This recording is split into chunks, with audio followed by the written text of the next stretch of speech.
صبح بخیر دوستان عزیز و گرامی، خوش آمدین به کانال ما.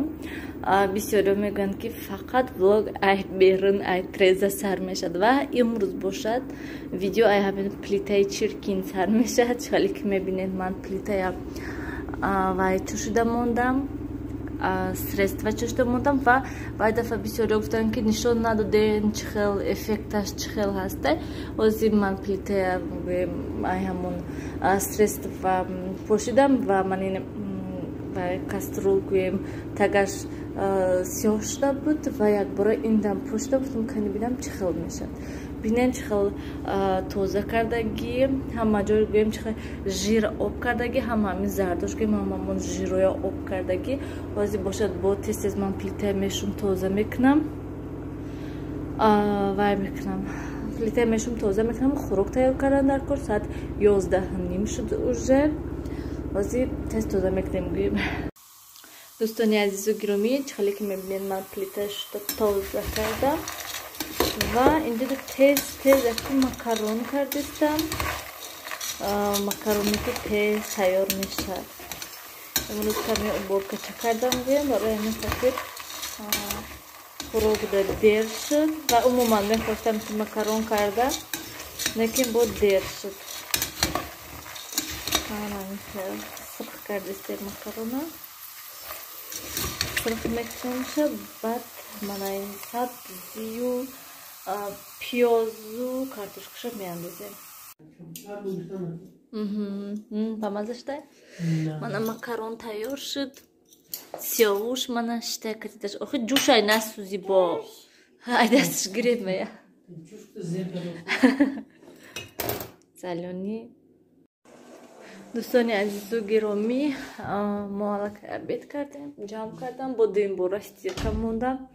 امروز در روز من کمی برک کردم و اگروشکای کودکای اینجا بودن با وای طرف بردم شده بگیم پدکالنیک. بیرون هم خیلی بهت هوا خنکی هست که خیلی یخ نام لباسای افتاب کردم، یخ کردم بالکن بگیم ترزه کمی کشیده مونده بودم که هوای تازه درود. چی کجا میبروی؟ را استالچته بیار من ببرو. بسیاری ها میگن که چی با سیاوش فقط شبکتی کشه. استالچش وانه دای. سیاوش فقط شبکش کشه. استالچش وانه دای. ماشین چه شد تیون؟ نمیفهمی گپوشو. همینه؟ اینه شا؟ اینه شام تیون؟ اینه شا؟ ما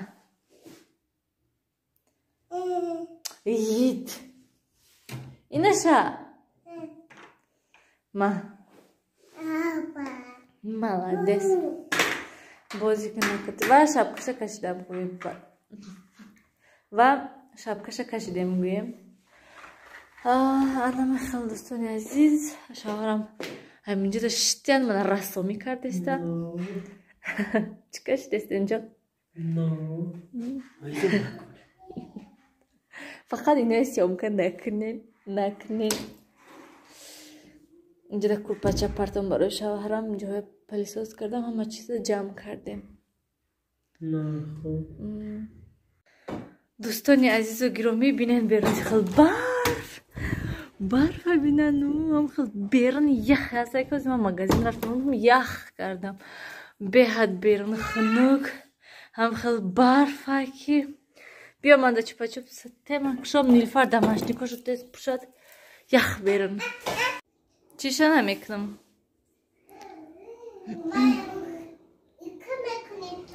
من سیاوش خولیگان شده که همه قد نمیموند که یگان کار کنی بهد اینجا کردسته فلینگ کردسته نمیدونم برای چی. ما امروز بگاه روز دا با خسته پخت پاس کردیم، یک اکسپریمنت کردیم. همین زمین داشتین.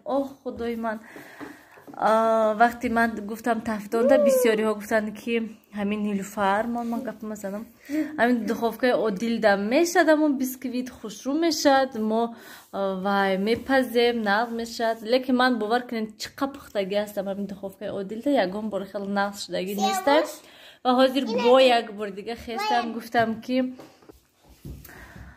باید بار دیگه شانس دادم گویم وای کردم هم خیلی پیروگی که هر دفعه در مولتیوار که تیار میکردم پیروگی آسان نگویم همه خیلی سیت تخم یک قطعه سمیتانا شکر آرد از رخلی تیلو هم خیلی چیزا گویم همش آلدرش کردم و میکسر کتی و فرمچکده انداختم و دخوفکده موندم و انتظار پس تکه کرد 150 گرادوس دا موندم الا که بینم بولش سرخ شده در بولش کشتم و گرادوسش با پس ساعت دا برووردم ولی نمیدونم که چی میشد بند نمیشد بینین تماشا بند نمیشد همین پیروگ ممکن بسیاری ها گن که چی باید در مولتیوار کتان نمیپزین نمیدونم چی باید نمیپزم مولتیوار کده و من این شکافی پویانده و گیر مون هر دفعه نمیدونم اگر که این دفعه همینده نشود برای که من به این پیروکی بیسکویت یاد کردم میخوام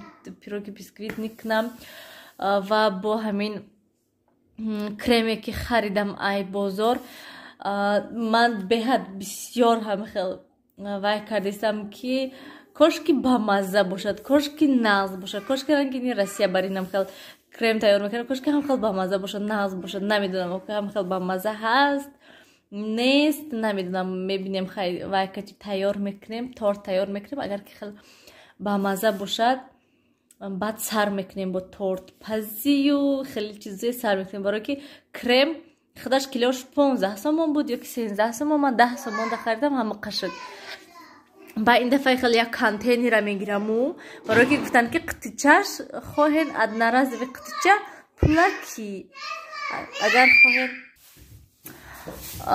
چی گپ زده صدام کودکوکتی گپم آیادم برو آمده که من گویم خیلی وای میکنیم با تورت پزی سر میکنیم مایل شوز بالان دیدم انا خیلی دوستان عزیز انتظار میشه پیروگ اگر بیزه بشه شما رو نشان میدم میگم که الا آدمایی که دخوف که عادل تعریف کردن من نبینین سختاب سوش با من سوش گنده یا بینن من از یک بار نشان تیم من نبینن چه خیلی ورم کرده لیکن نپخته ولی به فکرم من دوستان عزیز همه قدر احتیاط کردم من دهن دم جدا شتا بدم که هیچ نشود نه که با بینین تگش هم خیلی سوختگی نیزی سب شدگی هسته نه که من روش سرخکی خوش رو های چالی که دیده سید فقط همینجاش هم خیلی سوختگ بس دیگر دخوف که عادل ده من بیسکویت نمیسته ای همه ایدیال نیم بیسکویت در مولتیوار که میشد پگه مولتیوار که من میگیرم یگان جو همین رو در جا میکنم کش تا به همین بیسکویت هم خیلی چیزا تیار کنم در همون مولتیوار کنم آسان باشد یا گویم حتی هم خیلی با مزه شدگی هست که من اینجا هاشو کودکو من خیلی شکسته خورده استم منم وقتی پرگامین تگریشتن بینه اینجا هاش همه جاش چسبیدک پرگامین ده نشدک من بینه خیلی چسبیدک اینجاش پرگامین ده شکستم همینه نمیمونم نکنم من تیز خونه نه که دیدم قبطش پختگی من چوبچکتی دیدم شا با دخوفکه کشتم خیلی موندم شا باور دارم که پخته بینین این طرفش بلنده این طرفش پسته منم خیلی دوستان عزیز خیلی تکشم میبریم و میخریم اینجا گمینه دیگه بس دیگه مولتیوار کده حتما میپزم منم خیلی دوستان عزیز و گرامی بیاین اکنون همین کتی ولاگ رو با آخر رسانیم امروز من افیر کرده بودم 4 نفره که صاحب پول شدن علاقه گویم جا دادیم پگاه نصیب انشالله اکو ساعتی با همین 3 حرکت میکنم که با افیر کنم من شخصانه که من این پدرکوه سامی главніш گویم پگاه هسته میبینیم خیلی که میبرد با پدرکوه دادن در کار گویم بعد با میبینیم چی گپ میشد الان خیلی دوستان عزیز خیلی گوسیاوش